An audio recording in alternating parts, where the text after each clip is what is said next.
Well, Vapenka looks pretty relaxed back there. I don't think he's intimidated very much by this USA team.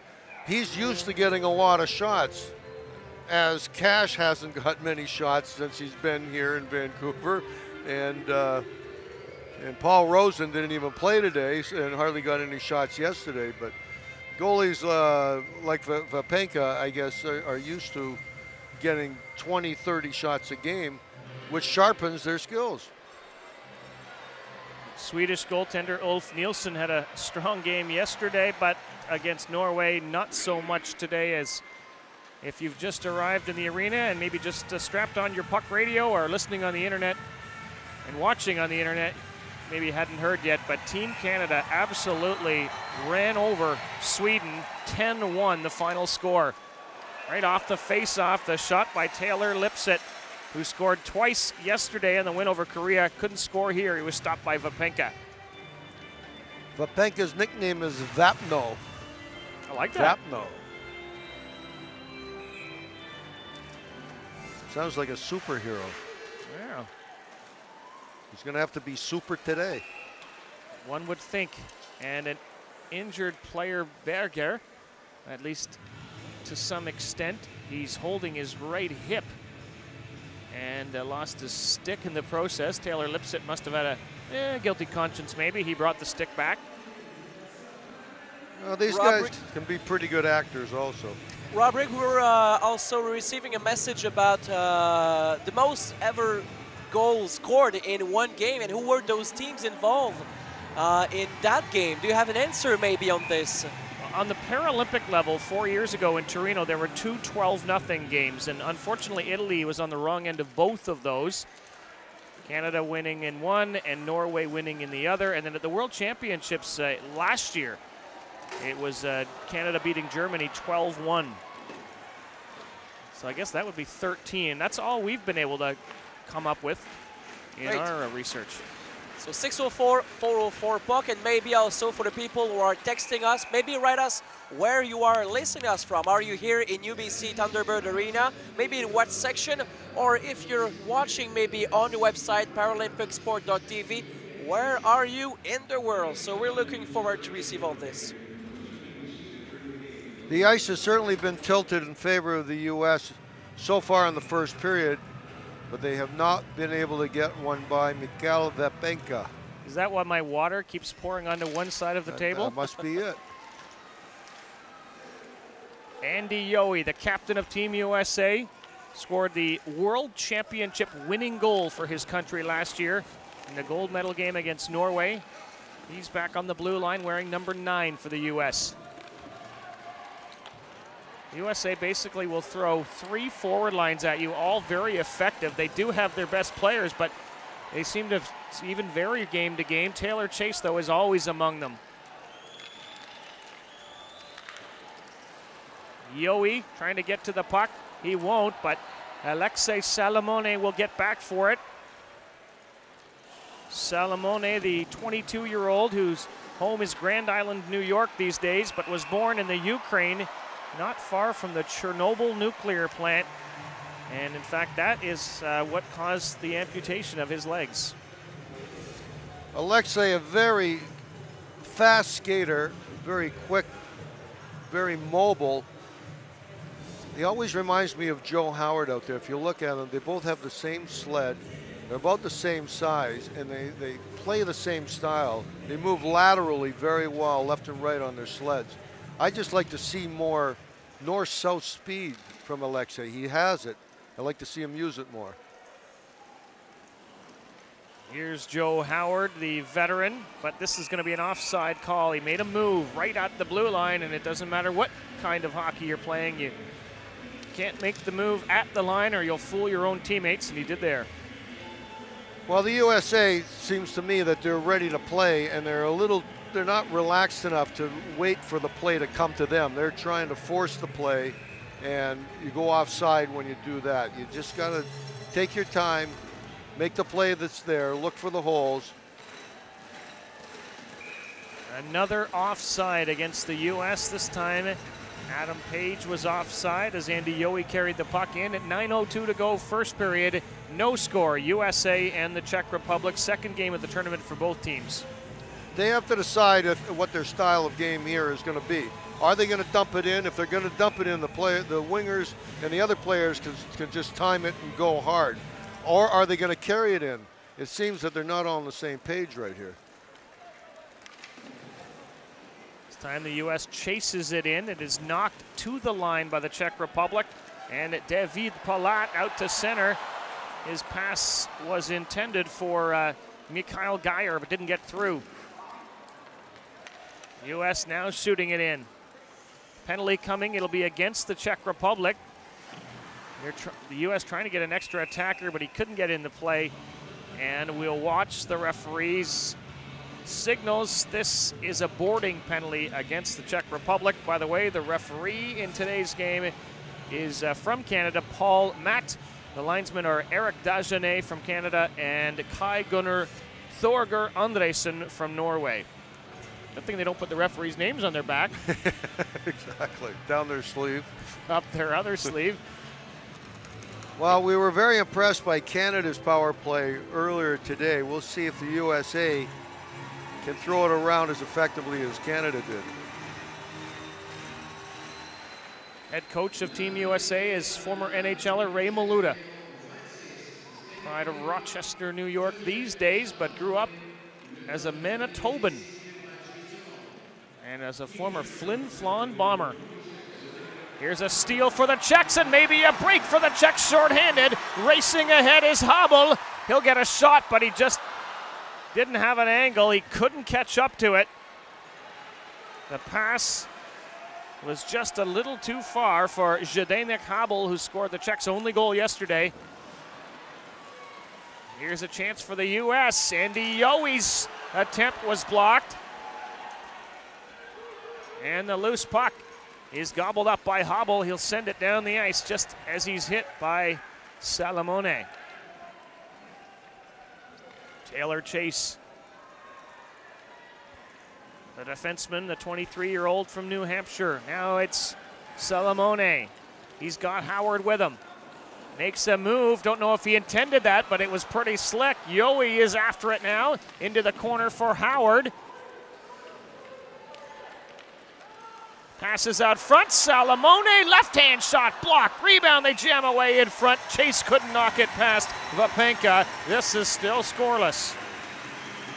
The difference between Vapenka and Nilsson is about 6 inches in height. He's a much bigger player, the biggest goalie here at the tournament, and he covers a lot of that net. Even when he goes down, which he likes to, it really forces you to get it up, and if you're in too tight, it's very hard to get that puck up, and that's what happened right there. Vapenka, the Czech goaltender. Nilsson, of course, was the Swedish goaltender in the game that just happened, and he was really on the wrong end of a pasting as Sweden lost 10-1. Salamone gives to Chase with a shot, stopped by Vapenka. They score on the rebound. Taylor Lipset, his third of the tournament. USA is up 1-0 on the third goal of the tournament for Lipset. Well, Taylor Chase just fires that puck so hard. Vapenka has no chance on controlling this rebound, and you have two USA forwards parked in front of the net, Lipset being one of them, and he just grabs it with his left hand. No chance for Vapenka. He tried to control it with the glove. Nice move by Lipset, takes his time. He couldn't shoot it in with his right hand. Vapenka was right there in front of him. He just takes his time, throws it over to the left hand, wide open net. He sure made it look easy. On the replay, he looked so relaxed. Salamone and Chase will get the assists. 23 years old, but he goes back to 04 World Championship where the USA got silver. Likes music, likes drumming, and he likes to drive cars. Well, why wouldn't he? I do too, I just don't like to gas them up. Brad Emerson for the U.S. will shoot it in. Czech Republic, and a huge hit. Berger is clobbered by Emerson, or rather Jones. Now Chase shoots one, goes wide of the Czech net. Page goes after it. And the Czech Republic just trying to get out of their own zone. Under 6.5 minutes to go, first period. It's 1-0 USA, and they're looking for more. Chance in front for Jones. He couldn't shoot it, and the Czechs will shoot it down the ice off the stick of Yuri Berger. They're feeling the pressure, and they're not exactly sure what to do here. They got the pressure from Japan yesterday, but Japan always has a little trouble finishing it off, and that's why they didn't really put them away early. I'm not sure the USA is going to have that same trouble. Louis? More texting from the 604-404 puck. And maybe a question for Coach Middleton. US guys seem to be keeping Czechs from defending as they did against Japan. What's the difference, actually? Well, both teams are very fast, but I think the USA is a better passing team. They seem to have a few more plays. Overall, I think they're deeper in talent than Japan is. And like we just said, and we said before, Japan has always been knocking on the door, but they haven't been able to come in, mainly because they can't score enough goals. That's been their problem. They just scored enough yesterday to win. The USA hasn't had that problem, and if they do today, it's going to be in large part just by the peg of the goalie, not necessarily the rest of the Czech team. I think you hit the nail right on the head, Rick, with Japan just doesn't have as many strong players as Team USA does, and that's probably the biggest difference, Louis. Yes, they have good goaltending. They have Endo on the point, good defense. They have some quick fellas out there, but as far as putting that biscuit in the basket, they've always had a little trouble doing that, but they will beat you 1-0, 2-1, just like they did last night.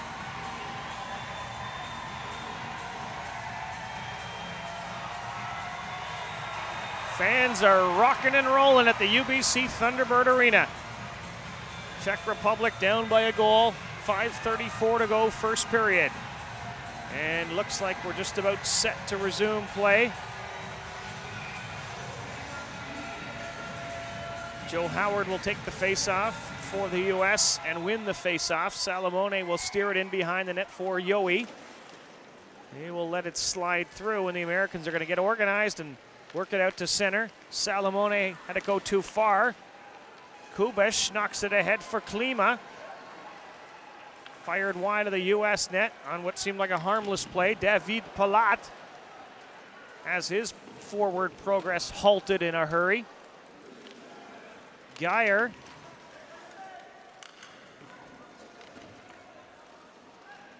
and now the Czech team will have to go out to center. Joe Howard is going to take a penalty here. Not really sure. Calls it interference. Both players were going for the puck. Pretty. He leaned on him. Well, yeah, he had to get to the puck. He punched him. Interference. There's no punching penalty, so I guess it's. Well, yeah. It wasn't a roughing penalty. It was a marginal call. They gave him a break. That's okay. They give him a break. They give him Not a break. playing any favors here. It's just that Joe and I are friends, and yeah, we understand. I'd like to see him get a chance.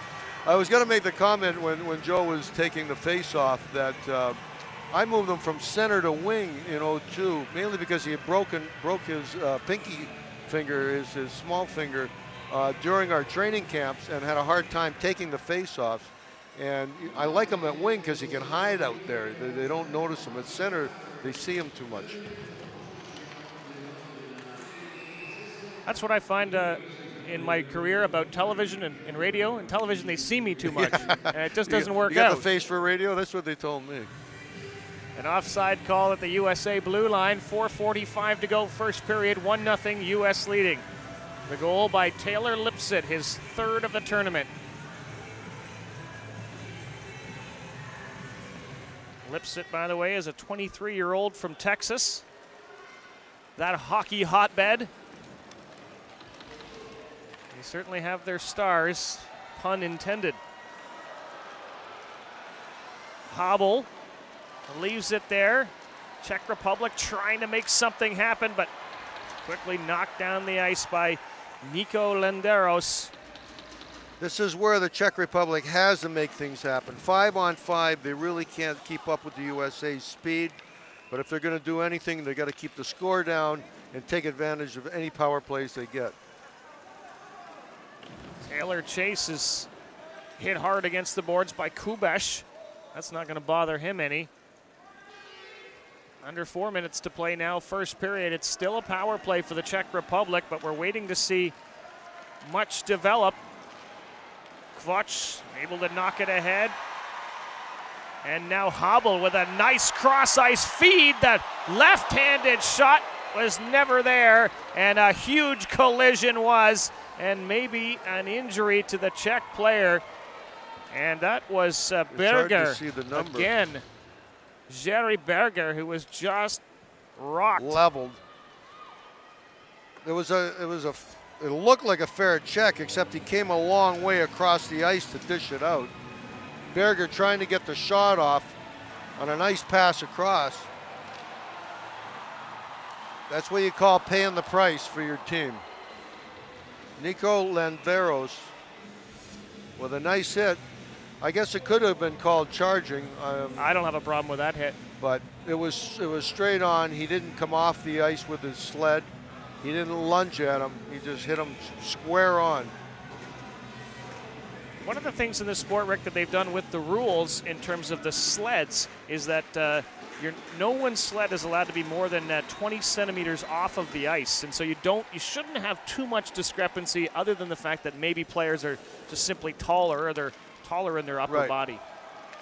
Well, if you remember, Billy Bridges always used the sled, and he was, geez, almost 3 feet off the ice. It looked. He was sitting in a chair. And so they changed. That must have affected him. They altered the rules maybe a little bit. Adam Page trying to send it out front from his belly. But Czech Republic, with just a few seconds left in their power play, have to go a long distance to get organized. Hobble couldn't make a play. Now Geyer puts it right into the possession of Jimmy Connolly. And here's a chance for the U.S., and it's Page racing in alone, and Page is stopped by Vapinka. What a play by the goaltender, who goes to his right. You know, we've seen a couple of 2-on-0s today, and none of them passed the puck. I'm not sure why, but you got the goalie down and out like that. A nice little backhand pass to the man that's open. You got an empty net. That was Joe Howard, who's scored many in his career, who wouldn't have had any trouble with that one. Yeah, he was coming in behind, wide open. Louis? So many people this afternoon texting us on the 604-404 puck, and I have this one for you guys. How do the sledge hockey players get on the rink from the change rooms? We'll answer that at our next whistle. Yep. Just over 2.5 minutes to go here in the first period. We've had that question a few times, but it's obviously one that many people are wondering about. Here's a chance for Zdeněk Safranek, but he just could not get past the quick USA defense. Tim Jones is a very quick skater. He doesn't always use it, but you can see right there when he had to get back, he was back in a hurry. And now Yohe, the defenseman on the offense, swings it cross ice for Page. Right into the Czech corner. Slides it back for Emerson. Taken against the boards. Brad Emerson works the puck free for Jones. And he takes a hit, but manages to get it in deep. But now the Czechs will be able to work it ahead. Thomas Kvok just could not make anything happen, and the long shot was deflected, and Vapinka had to be careful. USA in the middle of a line change and just getting charged with too many men on the ice again. We've had that penalty, I think, half a dozen times now in the tournament, and it was quite clear there. There were 6 U.S. players on the puck, on the ice, while one of them had the puck. Taylor had the puck. Taylor Chase, not sure. Well, who cares whose fault it is? There was so many men on the ice. Exactly. We've been through that before, and we didn't get a solution last time. How about we answer the other question now, Rick? You go ahead. About getting to the dressing room. Well, we have ice inside the bench. In 02, they had the plastic white ice. Here, they made real ice inside the bench, which saves the blades, as you said before. But they have the plastic ice down the hallway, out into the hallway by the dress rooms, where they have an area where they can get out of their sleds, into their wheelchairs, or put their prosthetics on, and then go down to their dress room. And each team has a dress room designated to them that they dress up with their flags and all that. And it's quite nice down there for them. So teams keep that same dressing room for the entire tournament. Yep. And the walls also have the color of the teams. Yeah. The Norwegian one is pretty spectacular. We had a chance to go there. Just on the other side, just not too far. Not too far. He's been doing all the interviews. Yeah. We've got the cushy job That's here. right. He's doing the hard work. He is doing the hard work, actually. He has to speak 2 languages, too. I have a hard enough time speaking English. Here comes Geyer racing in left wing side, but that shot was, well, it was halfway up. It was hard but high. Cypress Mountain, I think. Geyer. And it was taken away by the U.S., and they will send it down the ice on the, off the stick of the player whose name is one of my favorites, Bubba Torres. And he takes his man against the end boards. USA still killing a penalty. We're in the final half minute of the first period. It's 1-0 for the U.S. Nico Landeros making a couple of nice moves. He's got a chance for a shot. It went wide. Now just a dozen seconds to play. Chase trying to center it. Taken away by the Czech Republic. Don't think they're going to get a chance at a shot. And it's just going to be passed ahead. Geyer touches it last as the horn sounds. 1-0 USA after 1 period. Taylor Lipset, the only goal scorer, as the U.S. outshoots the Czech Republic 7-2 in the first period. Louis. Thank you, my friend. We're going to have a look quickly on this first period here at the UBC Thunderbird Arena. Let's have a look at all this together and let's watch the goals. Alors, le premier but de cette période et l'unique but jusqu'à maintenant dans ce match, Taylor Lipset, son 3e du tournoi, qui a porté la marque à 1-0, favorisant les États-Unis. Le but a été marqué à 7 minutes 53 secondes de la première période. Andy Salamone ainsi que Taylor Chase ont récolté les passes sur la séquence. Alors, après la première période, les 15 premières minutes de jeu, 7-2 les tirs au but en faveur de l'équipe américaine. So after this first period, the first goal actually was scored by Taylor Lipset. 7 minutes, 53 seconds of the first period, 1-0 USA. Andy Salamone, number 21, and Taylor Chase, number 19, got the assist on this goal. So after the first period, 7-2, the shots on goal for USA. Un peu plus tôt aujourd'hui, deux rencontres ont été présentées ici au UBC Thunderbird Arena. Earlier today here at UBC Thunderbird Arena, we had 2 games, and the last one was between Team Canada and Team Sweden. Un peu plus tôt aujourd'hui, 2 rencontres ici au UBC Thunderbird Arena. Le dernier match à avoir été présenté était entre l'équipe de la Suède et l'équipe du Canada. Et pourquoi pas, regardons ensemble de quelle manière ça s'est déroulé ici à Vancouver. Le premier but du match a été l'œuvre du numéro 27, Brad Bowden, son premier de la saison. À 1:25 de la première période, Todd Nicholson a récolté l'assistance sur la séquence. C'était 1-0 pour l'équipe canadienne. Mais la réplique des Suédois est venue très rapidement et par l'œuvre de Niklas Invarsson à 1 minute 38 secondes. 13 secondes plus tard, le but de Bowden, 1-1. L'égalité était ainsi créée dans ce match. Un peu plus tard en première période, à 7:44, Glenn Westlake avec son premier du match, son 3e du présent tournoi pour le numéro 12, 2-1 Canada. Et par la suite, ce fut l'hécatombe. Adam Dixon porte la marque à 3-1. Brad Bowden porte la marque à 4-1 après les 15 premières minutes de jeu. Cette première période, c'était 14-1 les tirs au but favorisant l'équipe canadienne. En deuxième, Glenn Westlake, un autre filet pour lui, 5-1 Canada. Un autre filet pour l'équipe du Canada, Adam Dixon, 6-1. Glenn Westlake, un tour du chapeau pour lui avec son 5e du présent tournoi, 7-1. Et par la suite, avant de retraiter au vestiaire pour le deuxième entracte, Marc Dorion a inscrit son deuxième filet du présent tournoi, 8-1 pour l'équipe locale après 2 périodes, 21-1, les tirs au but favorisant l'équipe du Canada. Brièvement, un regard également du côté de la 3e période alors que Marc Dorion, encore lui, son deuxième filet consécutif à la 31e minute du match, 9-1 Canada. Et c'est lui-même qui a complété son tour du chapeau avec son 4e but du présent tournoi à la 34e minute du match, 10-1 pour l'équipe du Canada. 32-3, ça c'est le pointage final au chapitre des tirs au but, mais le pointage final au chapitre des buts, ça s'est terminé 10-1 pour le Canada. I was saying a hat trick today earlier between in this game between Team Canada and Team Sweden. Glenn Westlake, 3 goals for him, and also Mark Dorion, his 2nd, 3rd, and 4th goal of the tournament. 32-3. Those are the shots on goal for this game for Canada. We also had a game earlier this morning at 10 a.m. here in Vancouver, Italy and Norway. Pretty good matchup here at UBC Thunderbird Arena.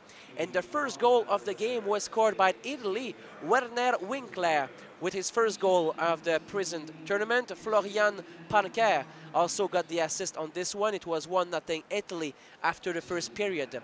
No goals in the second period, still 1-0 Italy. They were tied for the shots on goal, 7-7.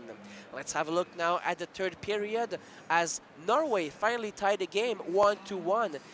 Kivirjelvid Nor also got the goal on this one, and once again Kijelvid Rone also got the one on this one. 2-1 Norway. They tie the game and they also win the game. They tie the game and they win the game 2-1 for Norway.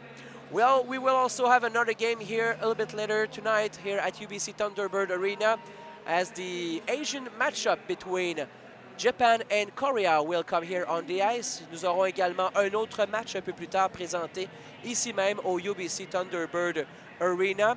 Je salue d'ailleurs ce match entre l'équipe du Japon et l'équipe de la Corée du Sud. Demain, ici, lundi, ce sera congé et l'action va reprendre ce mardi alors que 4 matchs seront présentés. Le premier sera à 10 h alors que la République tchèque affrontera l'équipe de la Corée du Sud. À 13h30, Italie contre Suède. Un duel États-Unis également Japon sera présenté ici même sur la glace à 17 h. Et l'équipe du Canada qui reprendra place sur la glace contre l'équipe de la Norvège. Match fort intéressant en perspective. Le match sera présenté ici mardi à 20h30.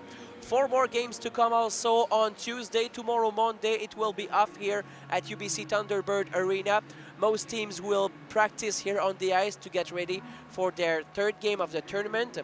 So the round robin, the preliminary round, will continue on Tuesday in Group A and in Group B. We will have the games number 9 to 12. So Czech Republic will face Korea, Italy will face Sweden, USA will face Japan, and Norway will face Canada. Let me remind you that yesterday we also had 4 games here in Vancouver. Quickly, I give you the scores. Canada won his game 4-0 against Italy. Good matchup between Norway and Sweden. Norway won 2-1. USA won 5-0 against Korea. And also Japan won 2-1 against Czech Republic. Let's have a look also to the medal count here at the Vancouver 2010 Paralympic Winter Games. We had lots of events actually today also in biathlon and alpine skiing, and cross-country skiing also was in action today.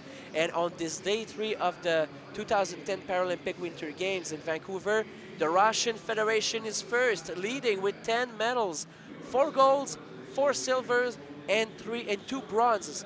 Ukraine is second with 6 medals, 2 golds. Austria also have 2 golds with 3 medals for a total. And who is now in 4th position here? Yeah, Canada with 3 silver medals today for Team Canada. And I will have the chance in a few minutes to talk to you about those 3 medals for Canada, 3 silvers. The first one arrived a little bit earlier today. Colette Bourgogne, silver in women's sitting 10 kilometers cross-country skiing. She's a 48 years old teacher in Saskatoon, Saskatchewan. She began skiing in 1991 after being paralyzed in a car accident. So first medal of the day in the Paralympic Games for Canada, it was Colette Bourgogne. La deuxième médaille également pour l'équipe du Canada aujourd'hui, c'est une athlète provenant de la province de Québec, Viviane Forêt, qui a remporté une médaille d'argent dans la catégorie des athlètes aveugles dans le slalom du côté féminin. Alors chapeau, salutations également à Viviane Forêt. And the third medal also that we won today for Canada, Josh Duke, silver in men's sitting slalom. We also had good performance there. Chris Williamson, who finished 6th also in the men's visually impaired slalom. And we are also going to have a look, maybe, yes, we're going to do that now. We may have a look at the wheelchair curling, which the tournament really, we are also following this. And actually, if you are listening to us here at the UBC Thunderbird Arena, keep your little green radio, your little green machine, and bring it when you visit the Vancouver Paralympic Center. Tune into Hack Radio, so you can take your radio there to watch the wheelchair curling and listen to our expert commentary for all the wheelchair curling session. Et bien entendu, on vous lance cette invitation, bien entendu, pour cette performance, cette compétition au Centre paralympique de Vancouver pour ce qui est des compétitions, des épreuves de curling en fauteuil roulant. Vous pouvez également écouter nos collègues là-bas et syntoniser Hack Radio. Beaucoup d'actions également là-bas. D'ailleurs, j'aurai quelques pointages pour vous dans les prochains instants, mais en syntonisant avec votre petit radio ici, si vous nous écoutez à l'intérieur du UBC Thunderbird Arena, apportez votre radio au Centre paralympique de Vancouver pour les épreuves de curling en fauteuil roulant. Et voilà, vous pourrez écouter nos collègues, nos experts finalement, dans les différentes séances de cette discipline. So I was saying lots of action also at the Vancouver Paralympic Center for the wheelchair curling round robin session 3 that was presented today starting at 12:30. Canada was in action facing Norway, and the Canadian team won his game 6-5. We also have a result from this game between Italy and Switzerland. The Italian team won 13-4.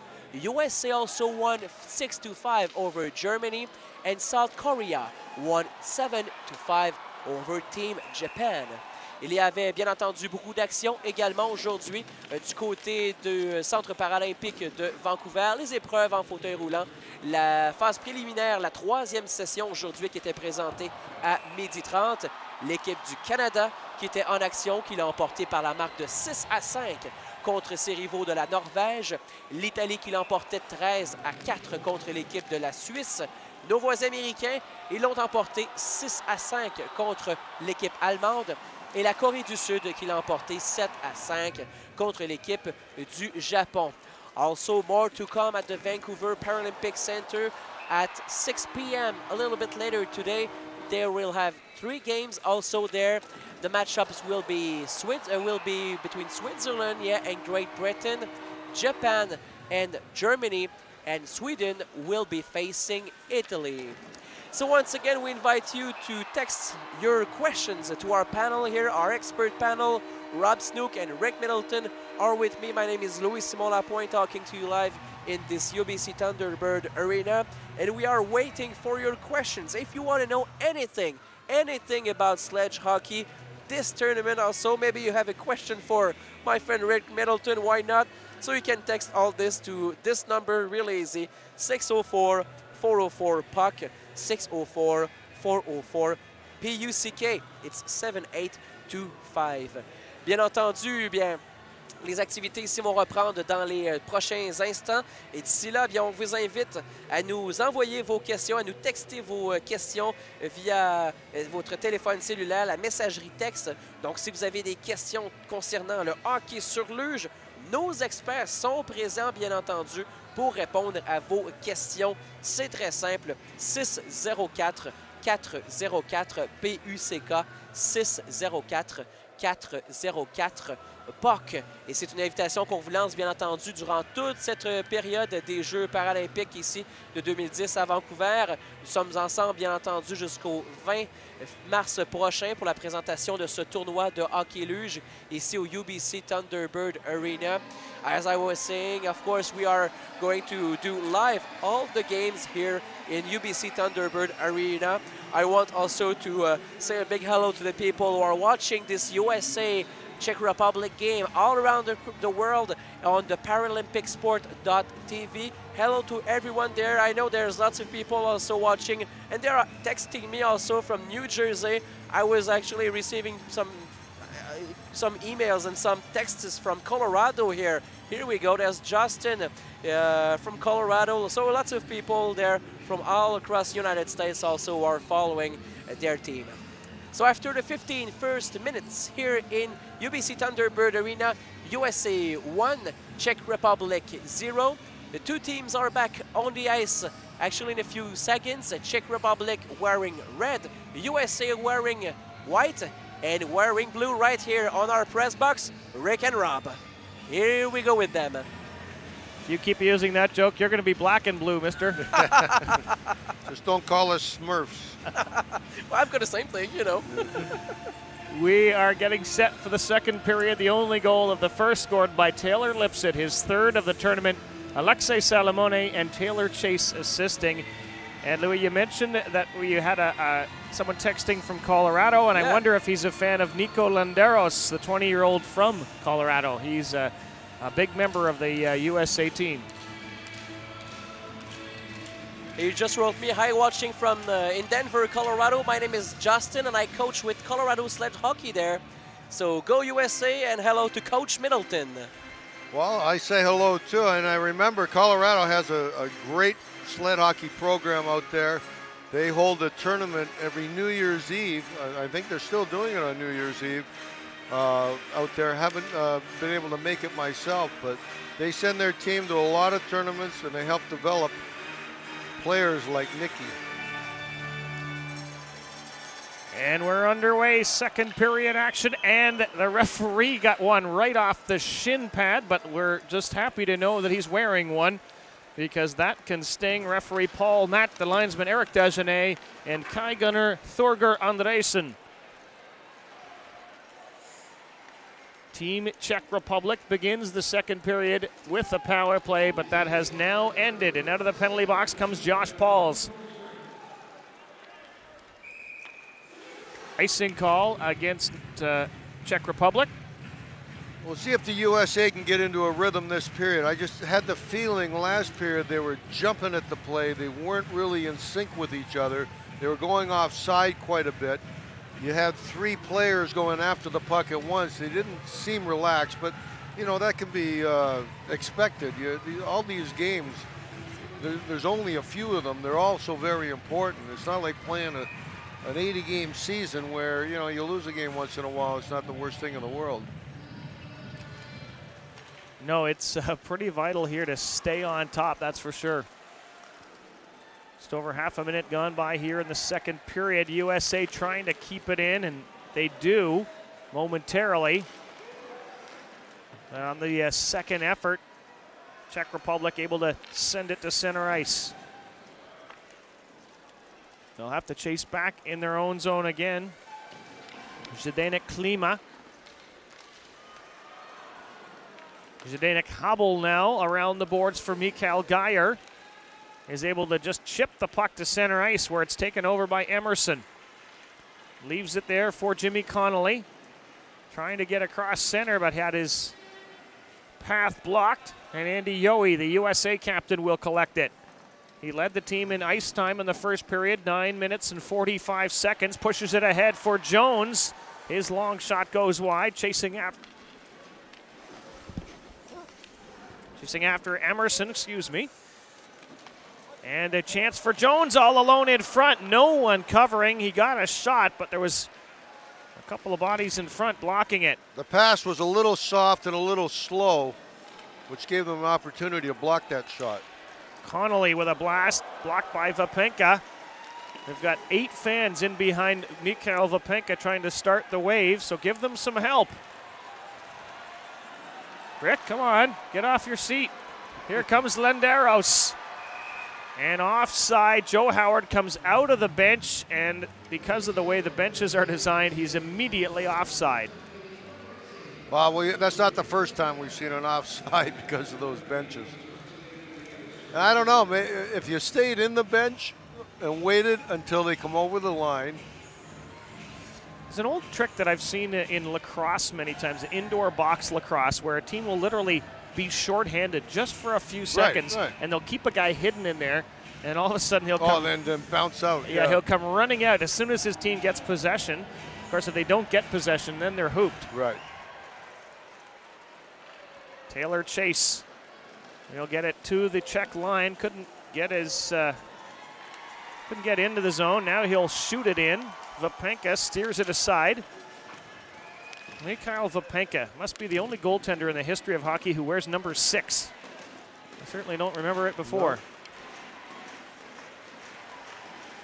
No. Bubba Torres shoves it around the boards for Salamone. He leaves it there for Chase. He'll send it back to Salamone, back to Chase. The give and go doesn't work this time, but USA gets it back. Joe Howard ahead for Chase. Still in the zone, still controlled by USA, but now stolen and knocked to center ice. We near the 3-minute mark of the second period. It's a 1-0 lead by the U.S. Taylor Lipsett, the goal scorer. Salamone back for it. His pass across the ice sends up on the stick of Howard. Cutting to the middle, Joe Howard didn't get much on the shot. We've got a penalty coming against the Czech Republic, I believe. And waiting the referee's signal, it's a roughing call. Joe loves to make that move off of his off wing, cut in the middle on the forehand and get the shot away. Possibly could have been called teeing. Jerry Berger gets the penalty for roughing. And so, as Foster Hewitt once said, he gets the gate. He gets the gate.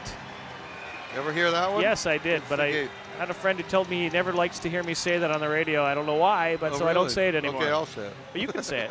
I think it's a good one, actually. Yeah. He's given the gate, or he's in the sin bin. I think that maybe that's the one he didn't like me saying. I like that one, actually. I don't really like that one. Taylor Chase with a shot, and that one was just over top of the net. You just see from the trajectory that it was not going to hit the net, but it was not too far off the target. Andy Yohe now. 31-year-old captain of the U.S.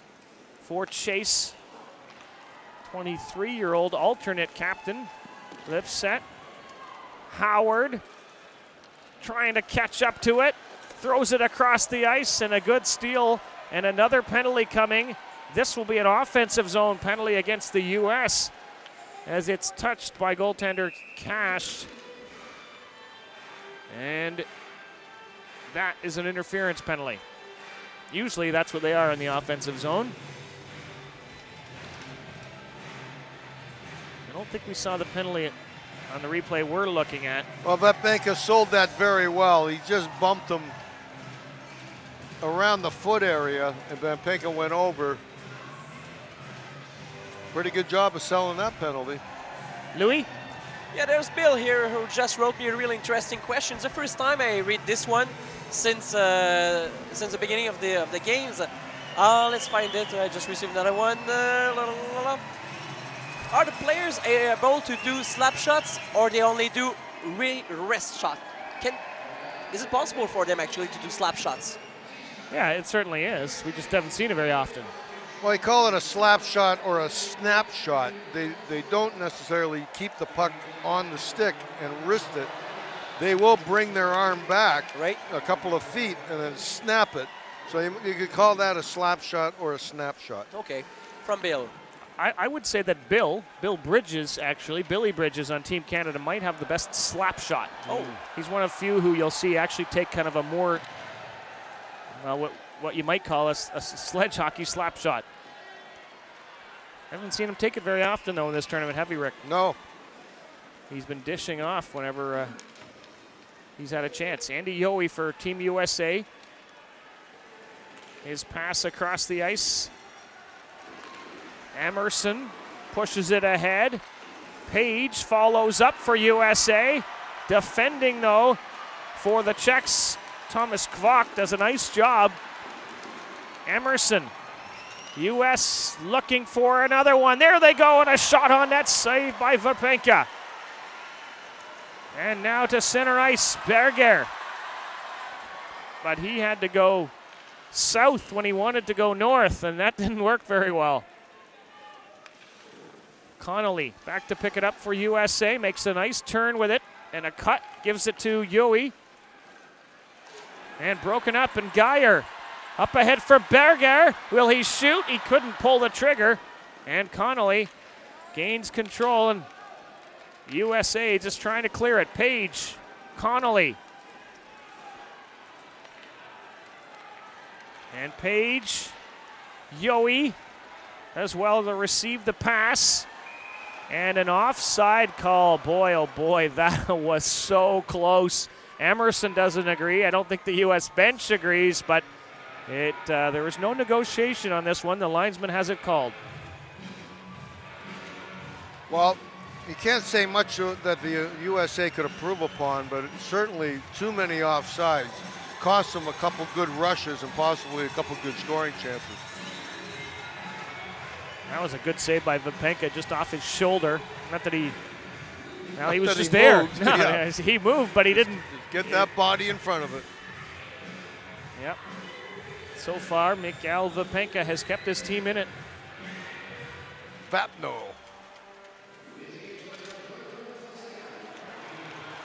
Here's a chance for Czech Republic. The shot by Krupika. You could almost see, Rick, that he was afraid. He just wanted to get rid of that before he got sandwiched. Well, he knew the U.S. players were coming fast. Salamone now. Avoids Berger, gets the puck for Howard, but Berger gets back, and I think we're going to get an interference penalty on Jerry Berger. We are, and the U.S. will go to the power play again, leading 1-0 with 8:19 to go in the second period. Really good question here on the 604-404 puck. Encore une fois, on vous lance l'invitation, même en français aussi. On est bien présent, bien entendu, au UBC Thunderbird Arena. And this one here is also for you. If in able-bodied hockey, the refs are able-bodied, then why aren't the refs on sledge for sledge hockey? Really interesting, this one. Not disabled. That is yeah. I've seen disabled refs out there. I don't think there's any good reason except these players move pretty fast, and these referees, some of them get knocked over by the sled hockey players. I think adding 3 more sledges on the ice would take up a lot of room, and it's a little harder to maneuver that sledge out of the way, where an able-bodied referee or linesman can get out of the way, hopefully, a little quicker. Yep. Than a sledge ref would be able to. Plus, you're up higher, and you get a better viewpoint of the play. And I just believe. Plus, there's a lot more around to choose from, and I think that's about as good a reason as you can get. I've heard of it as well. I know there's at least one sledge referee in Ontario, but I agree with a lot of your points, Rick. It would make it tricky. And in a lot of places, they're desperate to get players. And so if you got someone who's a real good skater, you want them playing, you don't want them refereeing. Reffing, right. Taylor Chase, a little bit dangerous in front of his own net, but gets it ahead for Emerson, then to Lipset. And Salamone right into the Czech corner, trying to make a drop pass. It was taken away by Kvok. Around the boards, Chase for Howard. Doesn't shoot yet. Look at that pass. And then Salamone with a shot. That was blocked by Vapenka. They jam away in front. It's still loose. The referee has lost sight of the puck. Too bad, because Jimmy Connolly would have had more or less an empty net. You know, I got to think that the Czech Republic is very happy with the way this game is going right now. We're halfway through the game. It's only a 1-goal game. Even though the U.S. has had a lot of opportunity, their goalie has held them in, just like he did last night, giving them a chance to possibly tie this game and possibly win it. You just never know. Although, with only 2 shots on net, it's very difficult to win a hockey game. Well, look what we saw earlier in the game against Norway. One of the few shots that Italy had was ended up being a goal. It was a very good opportunity, so you don't need a lot of them. You just need a good one or two. And great goaltending. There you go. And a little luck. In equal parts. Taylor Chase after it. He'll chip it into the middle. Chase again in behind the net. Wraparound attempt, and it rolls just wide. And a mad scramble at the side of the net. I think Vapenka got a piece of that. They still battle for it in the Czech corner. I don't know if it was his catching mitt or the stick. Well, I'd like to see that on the replay in a minute. Good collision by Yohe as he rams into the Czech player. Can't see who it is right now, and now I see it's Mikhail Geyer. Czech Republic trying to get it out of their own zone, under pressure. Down by a goal. 5:48 to go. Second period, maybe a scoring chance here. And here comes the Czech Republic. The goaltender cash out of his net, and he pokes it away from Hobble. What a sneaky play by the Czechs to get a man in behind the defense. Just a good play by Cash. Stop that. There's another chance at a shot by Page. Stopped by Vapenka, and he'll hold on. Well, you know, you see this happening game in, game out, where one team is really dominating the other team, but the puck just bounces over the stick, or it's on the backhand and not the forehand, or the goalie makes a great save. That's what you're seeing in this game right now, and it's keeping a 1-0 score. With 5:19 remaining in the second period. He got the glove on that one. Great save by Vapenka. Mikhail Vapenka, the 36-year-old goaltender, wears number 6 in the Czech net. Page got that on the backhand, kind of handcuffed him a little bit, could not get control of it, and made a weak shot that Vapenka handled easily. Louis? Yep, once again on the 604-404 puck, another question here, which is pretty interesting. What kind of footwear do the players wear? Excellent question, Rick. I think you're better suited to answer that. But we'll just get to it in a second. Lipset. Josh Pauls twisting and turning. Back to Lipset in the corner. Berger tries to steal it for the Czechs. He does.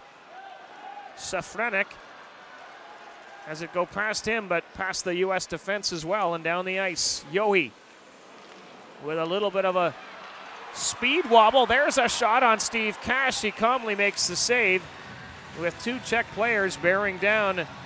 Fotik was one, and he's able to cover it up as Steve Cash. I don't think that there's one set pair of shoes or boots that each player wears, but they are hard-toed for the most part, because these players slam into the boards quite a bit.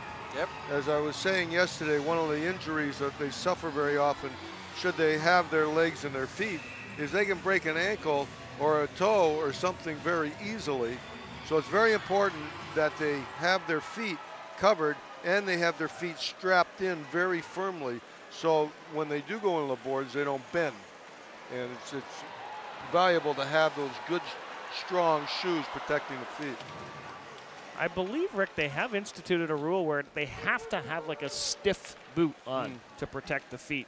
That may have come just in the last couple of years. Most of them wore it anyways, just out of common sense. Taylor Chase had a good rush there just moments ago, and the U.S. fans were calling for a penalty as he was knocked off his blades. Speaking of blades, the players have 2 blades under their sled. It might be hard to see, they're moving so fast, but they're very close together, some as close as just literally a centimeter apart or even less than that. Others maybe just a little bit more for stability. It's what each player desires, but they're getting closer and closer in general. Lipset, the only goal scorer in this game, with a shot that went over top. Lenderos trying to keep it in for the U.S. Czechs will have a chance to clear it. Bat hit down. And Lipset will get it ahead. Berger takes the possession, and he'll knock it to the line, and it will go out to center. Greg Shaw will give way to Taylor Chase, and he'll leave it there for Shaw. And it looked like a well-planned play as Shaw is run into. Here's a chance, but just a horrible pass by the Czech player. Had a man wide open in front, and Wojcik instead gave it to the American player. Here comes Salamone with a chance. Alexei Salamone shoots and scores. There's that speed I was talking about, cutting across the ice. The defenseman didn't know how to play him. If you go at him too fast, he'll cut back in the middle. He gave him the outside. The problem was he cut across to the right, and he's on his forehand, and he gets that angle to be able to get the stick at an angle with the puck to get it up over Vapenka. Pretty difficult to stop a talented player like him in a position like that.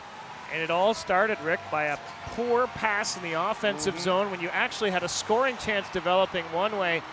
And Eric Wojcik was trying to set up his man. Instead, just a poor pass, to be fair. Well, you know, I'm a big proponent on passing. This game is all about passing at any level.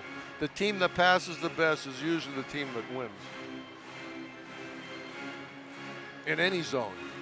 Well, and often you think that a mistake that happens in the offensive zone, that can't possibly, you know, it's only we just didn't score. But in this case, it actually ended up in their own net. Well, what happens is that you trap your own forwards because you're putting the puck back to the opposition, and all your guys are in deep.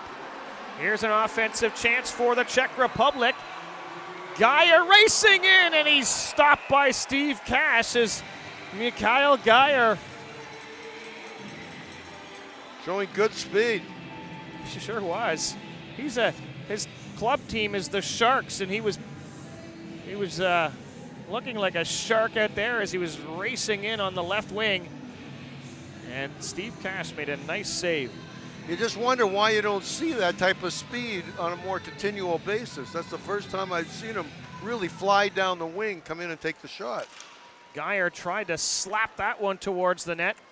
It was blocked. And Louis, that may be one of the reasons you don't see a lot of the slap shots. It just takes a bit too long, and it's not as precise. 2:20 to play, second period, 2-0, USA leads. And the big test for the U.S. in this tournament in the round-robin portion will be against Japan. It'll be on a Tuesday. It'll be the third game of the day, the 5 o'clock game. The U.S. has been playing in the 5 o'clock games right through, haven't they, so far? Played deep in the Czech zone.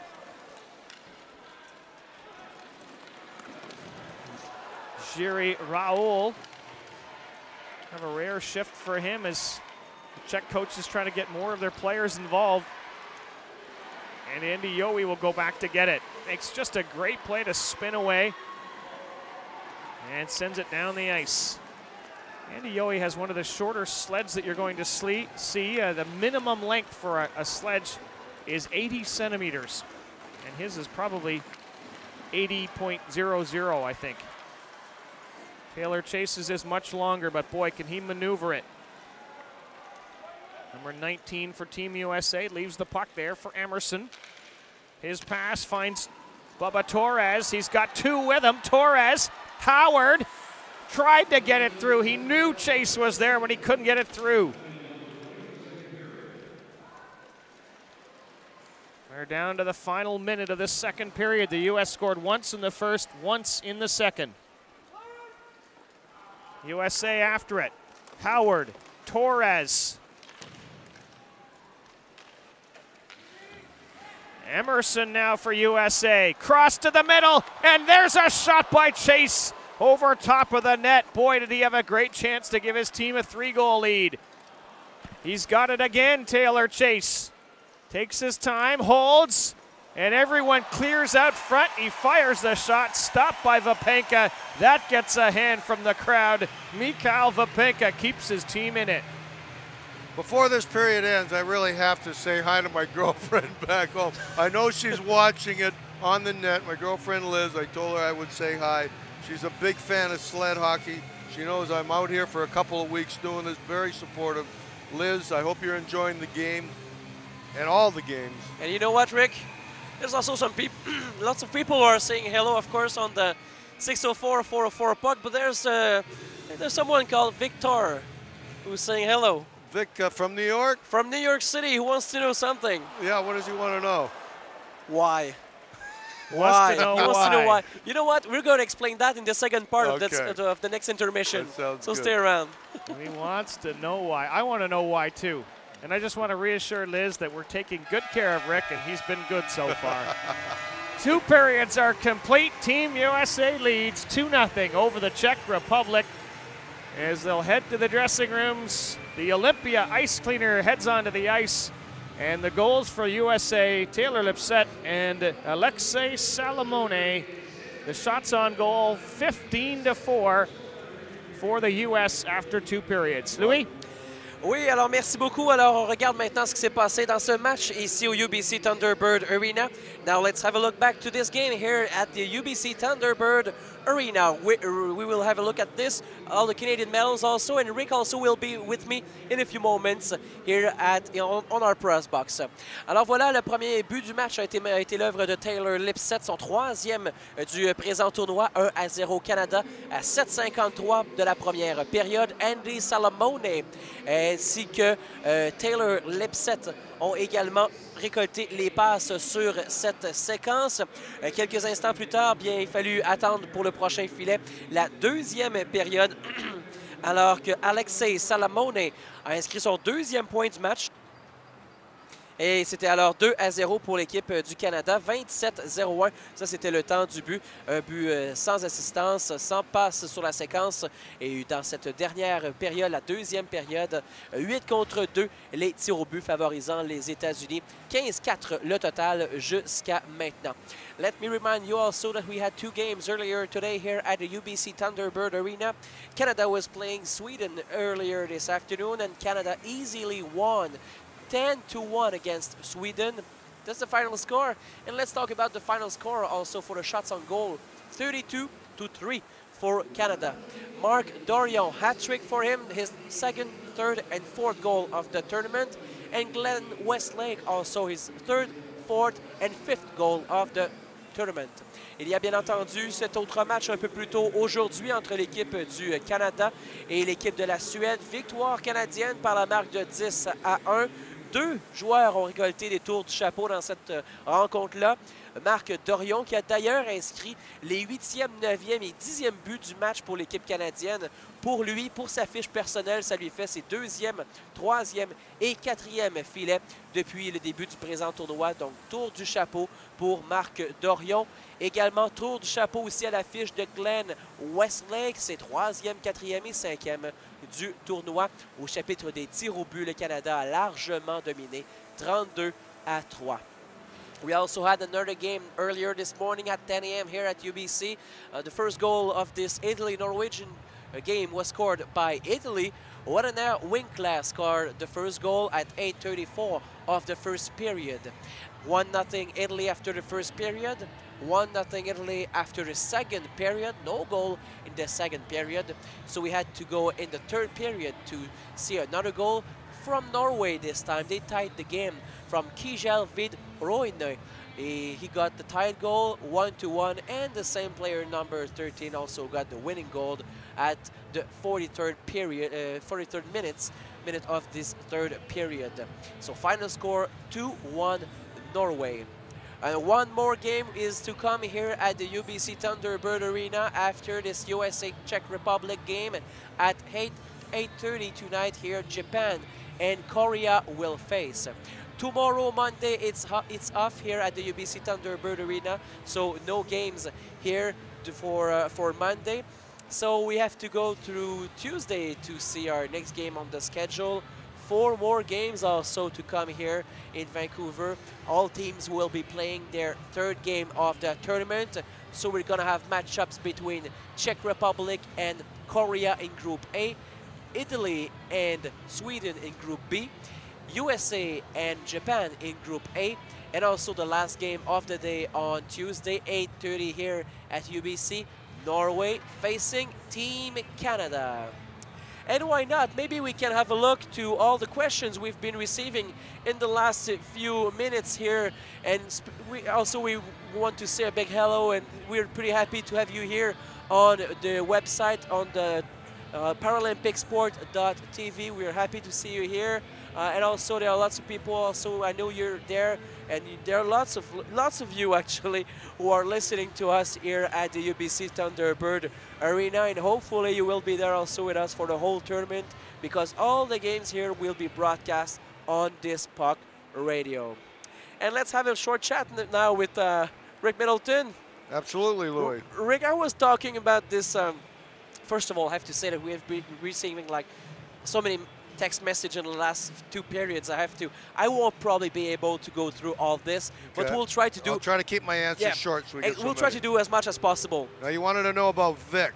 Let's go with that. Let me explain me why, and he's calling you. Well, he's back in New York, and he's probably got to go to bed soon. All right. So, no, Vic goes back, an old friend of mine, and I call him a friend, to the sled team tryouts in '01 for the 2002 U.S. national team. Unfortunately, Vic didn't make the team, and ever since then, he's blamed me for that. Really? And I told him I've been in therapy, and I still have trouble sleeping at night from the guilt. But but we remain friends over the years, and he's actually coming in to cheer the USA team on next Thursday. And I'll look forward to seeing you, Vic. Thank you for the question. And you're always a good sport about it. And I know you're never, ever going to let me hear the end of it. So he didn't make the team? He didn't make the team, no. Okay. No.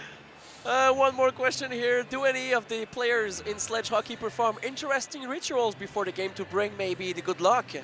Have you ever heard of something like that? Well, in hockey players are very superstitious as a whole. I remember Phil Esposito couldn't have any sticks crossed in the dressing room. You know, if he saw somebody throw a stick on the ground and another stick went over it, he'd almost pass out. He had to get up and move the sticks. Most players have a ritual of putting their equipment on the same way each time. I know I did. I've always had to start with my left shin pad and my left skate and that type of thing. The weirdest one, not sledge hockey, but the weirdest one I ever saw was we had a goalie by the name of Marco Barron in Boston for a short time, and he couldn't touch doorknobs. Oh? Yeah. On game days, he had to touch the doorknob. I saw him stand in front of a door for 10 minutes and not go out. I said it was a good thing that we didn't have doorknobs on our doors leading to the ice, or we never would have got on the ice because the goalie goes first. As a player, did you have one? Or maybe a coach in the sledge hockey, maybe in 2002 at the Paralympic in Salt Lake City. Yeah, my one superstition is and you might get gross by this, but I never changed my socks. Oh? I had to wear the same socks for the whole week and a half we were there because we kept winning. And you don't go against a streak.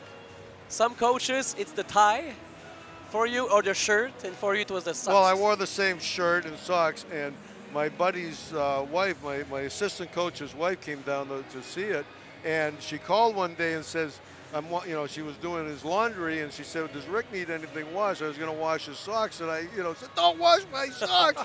We're going to lose." And luckily she didn't, and we won the gold medal, you see. As long as she washed the underwears. No women's in sledge hockey. Lots of questions about this. Why don't we see women's here in Vancouver at the Paralympic tournament? Playing in it. Yeah. Just the numbers. They are allowed, and I'm not sure when this was instituted, but they are allowed to have one female player, and they will increase the roster to 16 should a team have a female player on their team. None of the teams have brought a female player this time around. I see it happening in the future. It's just a matter of numbers. I've coached female players, some able-bodied, some disabled at the club level. I just don't think there's any that their abilities will let them make a team right now as one of the top 15 sled players in their country. But, you know, you can see it coming. Yeah. It will happen one day. In USA, do you think there's enough players, or maybe in No, Canada also? no, even at the club level, we'd only have 1 or 2 girls on our team, and Okay. there'd be 1 or 2 on another team, and that's just at a fun level and not really a high level of ability. Maybe someday, because at the Summer Paralympic Games, we see lots of good athletes also who are women. So. Well, this is a very physical Chair. game. You don't see any women in the NHL either. I'm not Yeah. saying that they wouldn't be able to do it, but they'd have to have incredible speed and strength to play this game at this level. As you can see, it gets pretty nasty out there at times.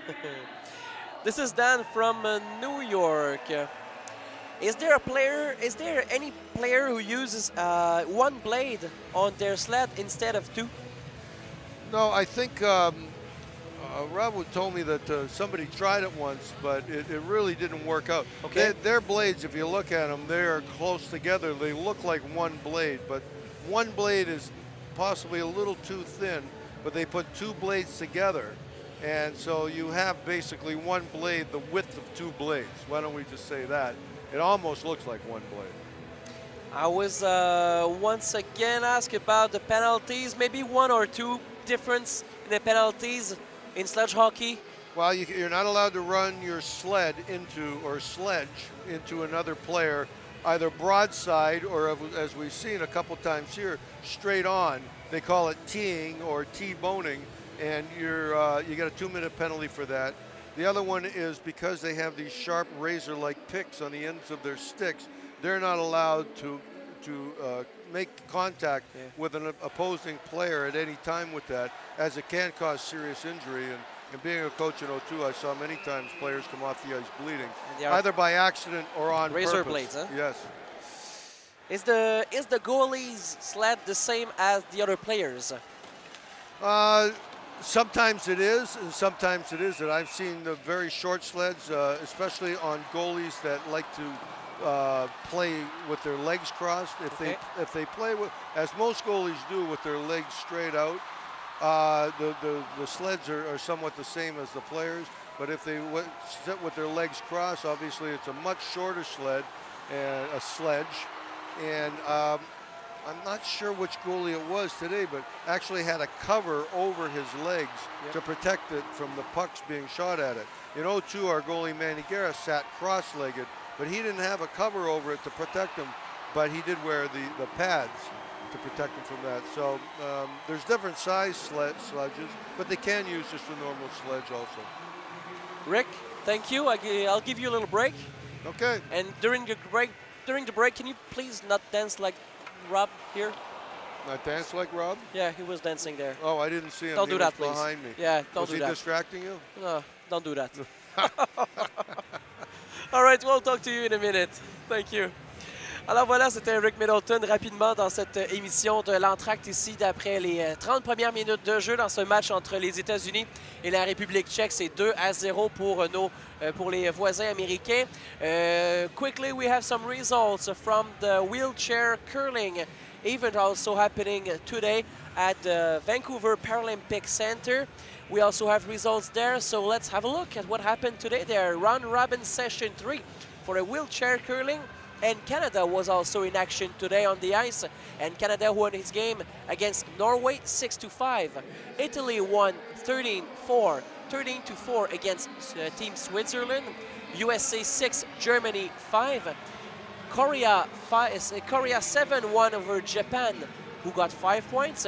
And actually also we will be presenting more games there at the Vancouver Paralympic Center. The 4th session will start at 6 p.m. So let's say it already started, so the results will probably come in a few minutes. But at the moment, Sweden is playing Italy. There's Japan also who is playing Germany, and Switzerland also is playing Great Britain. For the next Canadian game, we will have to wait until tomorrow, 12:30, as Canada will be facing Japan. And later during the day tomorrow, Team Canada will be facing Switzerland.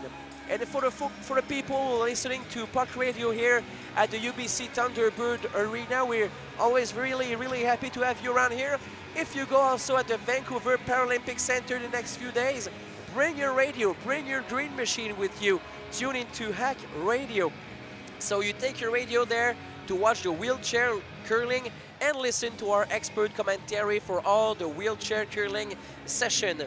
Bien entendu, si vous nous syntonisez présentement ici du côté du UBC Thunderbird Arena, nous vous invitons à conserver votre radio lorsque vous visiterez le Centre paralympique de Vancouver. Bien entendu, syntonisez Hack Radio là-bas.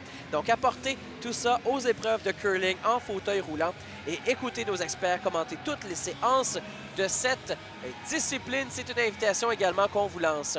So once again, we are waiting for your questions on the 604-404 puck. You can text questions, anything, comments, maybe for Rick or Rob. And by the way, there they are for the 3rd and last period. Well, as far as I'm concerned, with a 2-0 lead, I think it's important they go out and get the next goal to USA. What Czech Republic is thinking, we get one early, we got a shot to come back and win this game. So 2 different thought patterns here. We have a score sheet that was given to us. I think somebody made a little error because they've got the Czechs leading 2-0 after 2 periods, and we know that it's actually the U.S. leading 2-0 after 2 periods. They do actually have the goal scorers right. And the 3rd period is underway. 7 seconds worth of the 3rd period. The faceoff will now be in the Czech zone. Brad Emerson will take the faceoff for Team USA. Hobble was the man taking the draw for the Czechs, and he's able to win it. He'll get it out to center. Collected by Jones, intercepted by Hobble, just out of his reach. And Jones will peel away, and the U.S. will get the puck away from the slot area, but not out of the zone yet. Page is run into by Krupika. Now Hobble again after it in the corner. Can't find it, it's behind him. Jones, first minute of the 3rd period, a little shaky for the U.S. There's a shot by Krupika, went wide. Well, the Czech Republic's got to pull out all stops here. They're down a couple of goals with 15 minutes to go. They can't sit back and just hope they're going to score. They got to go at the USA. Kubesh was the one trying to get the puck out of the corner, the Czech captain. Face-off will be to the left of Steve Cash in the Team USA net. The USA's got a penalty here. Andy Yohe, I'm not sure why. There was a scrum along the boards. Delay of game is the penalty, so he was being charged for freezing the puck when the referee probably was telling him to move it. Looking at the replay now here in the building, but hard to see on that, Rick. Yeah, it's a bit of a suspect call there, because we've seen referees just not blow it and see the play just stay there for 10-15 seconds as they battled for the puck.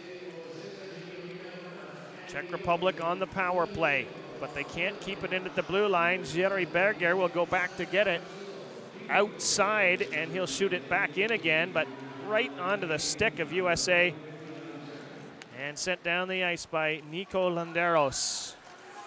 The 20-year-old out of Colorado, overskated by Greg Shaw. He will collide with David Palat. Puck loose right in front of the Czech net. Taylor Chase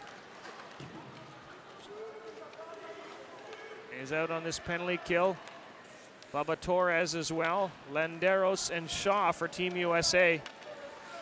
They're up by 2 goals. Early stages of the third period, Rick. It's a golden opportunity for the Czech Republic right here early in the third period on the power play with a chance to score a goal. They're not going to get a better opportunity. Bubba Torres for USA does a nice job to work it free. He's got a man heading to the net, but he just couldn't get him to pass as he lost his positioning and his blades went out from under him.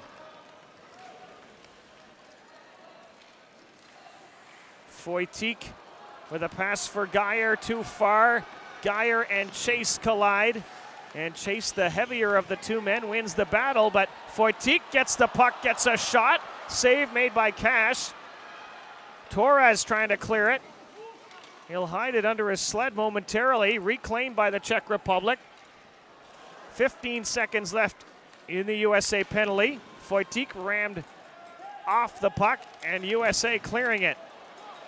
Taylor Chase. And he's going to just grab the puck and march in all alone. Chase rolling pucks, and he doesn't get a shot away. He was trying to settle the rolling puck, I think, and then stick handle it under his sled, and he just didn't even get a chance. He moved it over to his left hand because I think he wanted to take a backhand, catch that puck as it was spinning on end, and it just didn't work for him. Yohe for Howard. 2 of the American veterans shooting it in. Thomas Kvok. Foytik slammed against the boards by Howard, sent down the ice by the Czechs, and that will be an icing call with 11:25 to go in the third period, and what seems like a very comfortable 2-0 lead for the U.S. Well, they just killed the penalty off early in the period, so they really haven't gotten anything going, but I don't think they're going to be happy just sitting on this 2-0 lead. Here you see Taylor Chase coming in, loses the puck there, can't get the handle on it for the backhand. A little too tight to Vapenka to do anything. Yohe. Connolly shoots and scores. Didn't get all of it, but got enough of it. And the 20-year-old from New Jersey, Jimmy Connolly, gives USA a 3-0 lead. Well, that's what they wanted, obviously. Now that takes the pressure off. Czech Republic a long way back from 3 goals now with only 11:16 to go in the third period. What I liked is that play also. I was watching Canada in the game, obviously, earlier. They make that lateral pass across the slot for the one-timer a lot. And I like to see the U.S. do it a little more also. With the same style players, they're the players that know how to make that play. They're good passers, they're good shooters. But you haven't seen that much tonight from the U.S. And Rick, I'd like to take that back because I think he did actually get a fair bit on that shot. It seemed to kind of go right through the goaltender of Vapenka. Andy Yohe and Joe Howard assisting on the Connolly goal. Hobble after it for the Czechs. His team looking to maybe just get on the board. That might be key as they will gear up for their next game, which will be the day after tomorrow against Korea. And that's a very important game. That day, Rick, there's going to be so many high-quality games where teams are evenly matched. The 4 games that day will be the Czech Republic against Korea, Italy against Sweden, USA, Japan, and then Canada to wrap it up against Norway. Well, those 2 last games are going to be very important because if things keep going the way they are, it's going to be for first place in each of the pools. Here's a shot saved by Cash as he robs Krapika. Maybe not highway robbery, but he took it away from him. He wanted to get more on that shot, and I believe it just got tipped at the last second, and Cash read the play, read the change of speed in the puck, and didn't overreact to it. Here it is here on the replay. See how it's rolling? He just didn't get it all, but it could have fooled Cash. Kind of a knuckle puck. Our viewers on ParalympicSport.tv saw that replay, but in the building, you'll just have to trust us. It's a 3-0 lead for USA. 10:21 to go, third period. Face-off in the U.S. net. Steve Cash slides back and forth as he prepares for the draw. See goaltenders in Olympic hockey, Rick, scuffing up their crease. Is that maybe what he was doing, or is he just doing that for his own benefit? I think they get the feel of the goalpost to get his right angles. A lot of goalies will do that. Brad Emerson for USA. Out it goes to center. Adam Page chases after it. Will this be an icing call? Yes, it will. And that was being called by the Czech player Berger. He was making sure the linesman knew, helping him. He raised his hand in the air just so he knew it was going to be an icing. A lot of goalies, able-bodied goalies, and you've seen it, will stand back deep in the net and knock their stick off of one post and the other post to get their bearing. Obviously, in disabled hockey, it's very hard to do that. So I think he's just going post to post just to get the feel, sliding across, see where they are. Taylor Chase leaves the puck in his own corner. Tim Jones back to Chase as they just exchange it, and that works to get it to the line, and now out to center. Chase, he has Emerson with him. Trying to make the pass to the middle. First attempt doesn't work. The second one does. It ends up on net where Mikhail Vapenka is able to cover it up. Had the right idea, trying to slide it across into the slot with wingers going to the net. See if the puck's rolling again. Pretty interesting question, how on now on the 604-404 puck, is there an advantage of having two legs compared to one or none in terms of speed, balance, and agility? Here's the question. Well, we differ on our opinions, right, Rob? Well, you go ahead, Rick. Well, I don't think there's a huge advantage because, you know, like right here, Taylor Chase with both his legs. And a good chance for USA, covered up by Vapenka, but finish your thought. Well, you know, he's got good speed. He's got good maneuverability. Bjornstad, I believe, has one leg, for one of the best players in the world. Yep. I was surprised. I thought that it would make them, when I first got introduced to this game, it would make them slower or less mobile or something, but that hasn't been the case. Some of the best players in the world have one or two legs. And on the flip side, Rob. Well, I get the sense that the fastest of the fast players are the double leg amputees, the players who have a little bit less weight on the legs. I'm not saying they're always the best players, but they seem to be the fastest players and maybe with a little better maneuverability. But I think you're right. If you look in the National Hockey League or in Olympic hockey, you'll see players of all kinds of different shapes and sizes who find ways to get it done. And sometimes they will surprise us. A big player who's very mobile, and it's you just can't. Look at Robelstad, one of the biggest players, got both his legs, or at least one. He may wear a prosthetic, but very mobile for a big man. The fact that we maybe don't necessarily agree exactly just shows you that it's not clear cut. There's a shot for USA. Josh Pauls was lurking in front, but the puck never landed on his stick. The other argument is size and strength. If you don't have your legs, you obviously are going to be lighter, a little easier to knock off the puck. Lipset with a shot. There's no argument, by the way, that Taylor Chase is a dynamite player no matter what. And a chance. Greg Shaw tries to jam it in at the side of the net. Habel able to knock it away from the front of his net. And the Czechs just can't get it out. Chase with a good play. And he's rarely upended. He was there, knocked off his blade. And now here come the Czechs to center. Their fans getting excited. Pavel Kubash, but just knocked it too far ahead.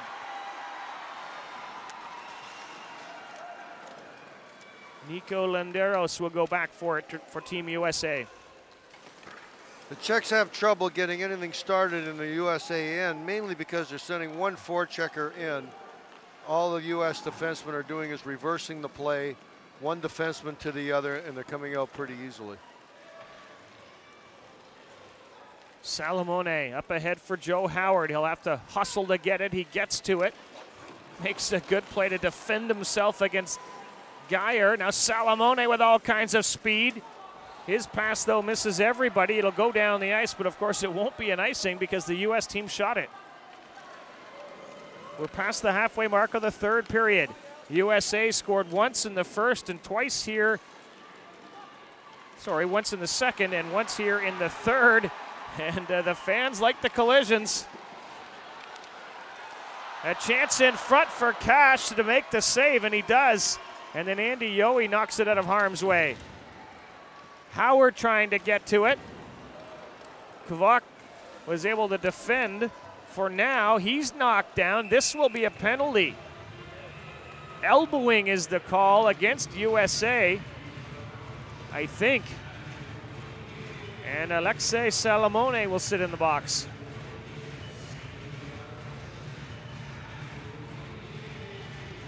Rob Rick once again on the 604-404 puck. Lots of questions today. Lots of great text there. That's great. How do the sledge hockey players balance on their sleds? Well, you know, I've been on a sled and I got to keep moving, or I fall over. And I've got my blades about a foot apart. Yeah.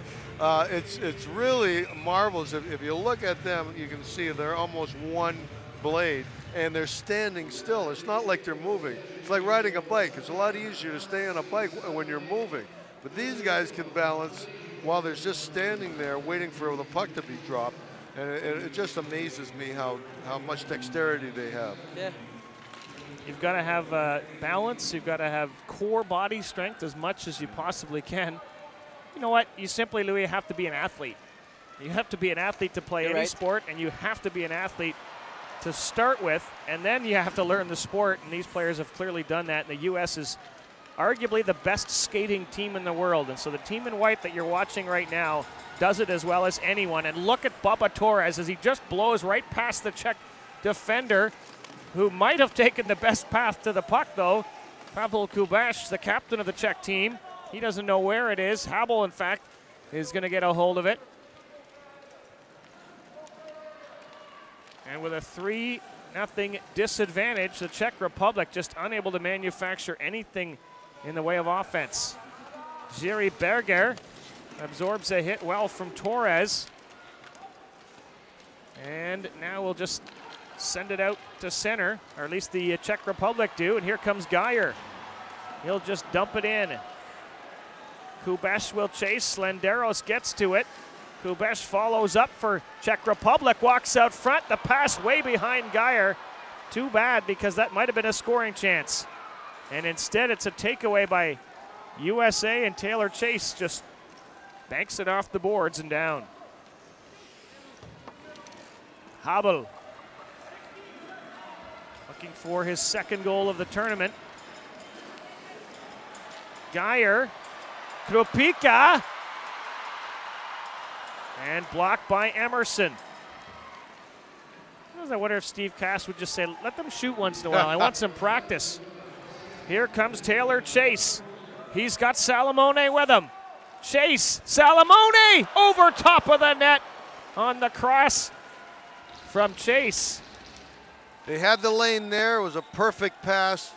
You know, think, if anything, that puck started rolling a little. Salamone wasn't able to keep it level and put it over the net. 4:15 remaining, third period. USA has dominated on the shot clock and dominated on the score sheet, but not in a way where they've scored tons of goals, but they have 3 and haven't given up much at all in the way of chances by the Czechs. We were talking about able-bodied players, you know, playing a sled hockey, and you know, I've coached club teams with both able-bodied and disabled on it, and there is no advantage to being able-bodied, and that's what makes this sport great. It's an all-inclusive sport, and you see a lot of kids get in it where you have a disabled child and you have an able-bodied child, and they can both play the game together, and that's why a lot of disabled kids get into it, because their brothers or sisters can play it along with them. Truth is, I have 2 boys at home, a 10-year-old and a 13-year-old, and they absolutely would love to play sledge hockey. We just haven't really had the opportunity to do so. There is a team not too far away, the Whitby Steelhawks, but they're so busy with their own Right. rep hockey teams that they haven't had that opportunity, but they would love it. There's a great program at UNH is where Taylor Chase got his start after his accident called Northeast Passage. It's a grassroots program, and anyone can go out on any day they're there and hop in a sled and do your best. And don't expect to be skating like Taylor Chase in an afternoon or a morning of skating. Because he's been at it since he was, 15 or so? Well, he played able-bodied hockey till his accident at 16, but 2 years of intensive therapy, he picked that game up, the skating part of the game, in 2 years. It was just amazing how fast he picked that up. But he had the hockey knowledge behind him. Connolly ahead, taken away by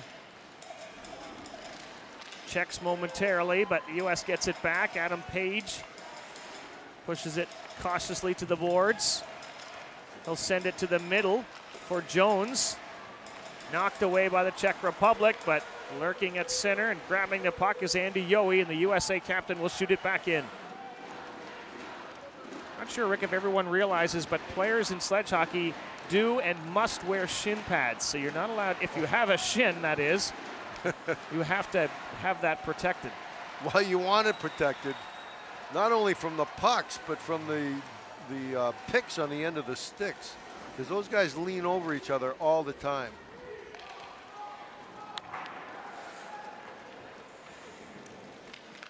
Jones for USA, deep in the Czech corner, roughed up against the boards by Kvoch. Comes back to the blue line and stolen by Taylor Chase with a shot. Vapenka the save. He reaches out with the glove hand and covers it up. Talking about great grassroots programs, you were talking earlier about Andy Yohe. He travels 6 hours for weekly practices in Chicago at the Rehab Institute of Chicago. They obviously call their team the Chicago Blackhawks. About half of the players on the 02 team that won the gold medal came from the Chicago Blackhawks, and a lot of them learned the game from the rehab, RIC it's called, and Andy Yohe is one of those recipients, and now he's the captain of the national team. He wears number 9 for Team USA. He's not on the ice right this moment, but he spends an awful lot of time on it. In fact, he usually gets the most ice time on Team USA. Taylor Chase has it right now. He'll send it off the boards. And we're at the 2-minute warning, so to speak. Czech Republic would need a miracle to get this one in the books, and there's going to be a penalty here, an interference penalty. On Taylor Lipset. I don't think he did it on purpose. He was trying to cut in to get a better angle to the puck, and he clipped, you'll see right here. Well, maybe he did do it on purpose, but it was a little too obvious to even try to think you're going to get away with that. It's a pretty easy call for the referee, I suppose, this late in the game with USA comfortably in the lead, it would seem. Their next game, of course, will be against Japan. We talked about it on Tuesday night, and the Czechs' next game will be on Tuesday morning against Korea. We talk about the dedication of these guys. I mean, I learned at the first practice I saw, was involved with. You talk about driving 6 hours. We had a bunch of players from Maine drive 3 hours every Wednesday night in the middle of winter to practice from 9 to 11 and drive home and not get home till 2 in the morning. That's the dedication. And they're not even on the national team. This is just club hockey. It's a long way to go. They do it for the love of the game, make no mistake about it. The U.S.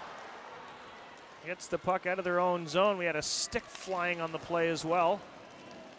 We've had lots of lost sticks in this tournament so far. I want to use some stickum. Did they do that, Rick? Have you noticed that?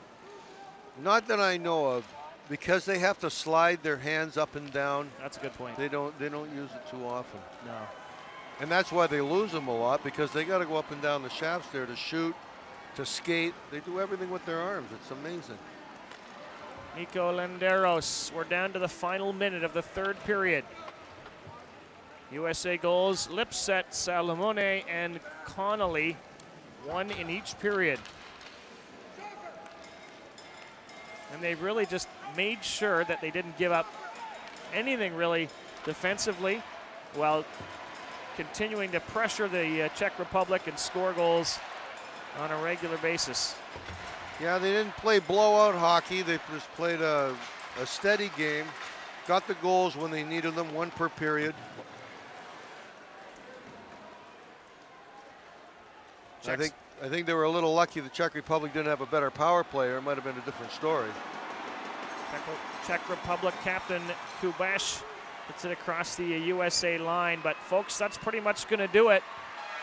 The final horn sounds. Team USA scores first and scores most often. 3-0 the final, 23-6 the final shots on goal, including 8-2 in both the second and third periods, 7-2 in the first. So really, you only give up 2 shots in each period. You're doing something right. Well, they played as you would expect them. I think we've seen, for the most part, the top seeds, you know, play better than the lower seeds. Although we've seen a couple of those teams that could have acted like spoilers, but they just couldn't do it. They couldn't score enough goals at the right time. They couldn't hold on at the end of the game, whether it's Sweden or Italy.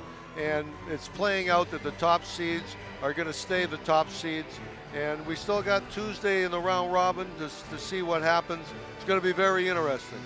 And we still have one game left on our slate today. It'll be Japan against Korea at 8:30 tonight. They obviously will clear the UBC Thunderbird Arena. Everyone will exit, and then the fans of the final game will come back, and we hope you're part of that as well. 3-0 the final score. USA's Lipset, Salamone, and Connolly the goal scorers. Louis, back to you. Thank you, my friends. Let's have a look now to this game here at UBC Thunderbird Arena. Third game of this day number 3 here at the Winter Paralympic Games in Vancouver. Czech Republic and USA were facing. The first goal of the game was scored by USA. Taylor Lipset is third of the tournament at 7 minutes 53 seconds of the first period. Andy Salamone and Taylor Chase got also the assist on this goal. 1-0 USA after the first period. In the second period, Alexei Salamone also scored. 2-0 USA after the second period. On the third period, one goal also from Team USA. Jamie Connolly, first goal of the current tournament at the 33rd minute of the current tournament. Andy Yohe and Joe Howard also got the assist on this one. The shots on goal in this last third period, 8 for USA, 2 for Team Czech Republic, for a total of 23-6 for Team USA. Le premier but du match ici dans ce match entre les États-Unis et la République tchèque a été marqué par Taylor Lipset, son 3e du présent tournoi. Andy Salamone et Taylor Chase ont récolté les passes sur la séquence. Un but à 7 minutes 53 de la première période, 1-0 États-Unis après les 15 premières minutes de jeu. En deuxième, Alexei Salamone accentue l'avance des siens avec son 3e filet du tournoi. C'était 2-0 pour les États-Unis après les 2 premières périodes. En troisième, Jamie Connolly récolte un but, son premier but du présent tournoi. Andy Yohe ainsi que Joe Howard récoltent les aides. Marque finale 3-0 États-Unis. 23-6 les tirs au but favorisant les Américains. Ce sera le pointage final 3-0 pour les États-Unis dans ce deuxième match pour ces deux formations. More to come also here at the UBC Thunderbird Arena later tonight. At 8:30, Japan will face Korea. Un autre match à venir aujourd'hui ici au UBC Thunderbird Arena alors que le Japon affrontera l'équipe de la Corée du Sud. Also, don't forget to tune on to Hack Radio at the Vancouver Paralympic Center. Take your radio to watch wheelchair curling and listen to our expert commentary for all the wheelchair curling sessions. N'oubliez pas également de conserver votre radio. C'est pour syntoniser Hack Radio au Centre paralympique de Vancouver. Apportez votre radio aux épreuves de curling en fauteuil roulant et écoutez nos experts commenter toutes les séances de cette discipline. So, on behalf of myself, Louis-Simon Lapointe, Rob Snook, and Rick Milton, thanks for being with us today. Have a great night, and see you later at the UBC Thunderbird Arena. En mon nom personnel, Louis-Simon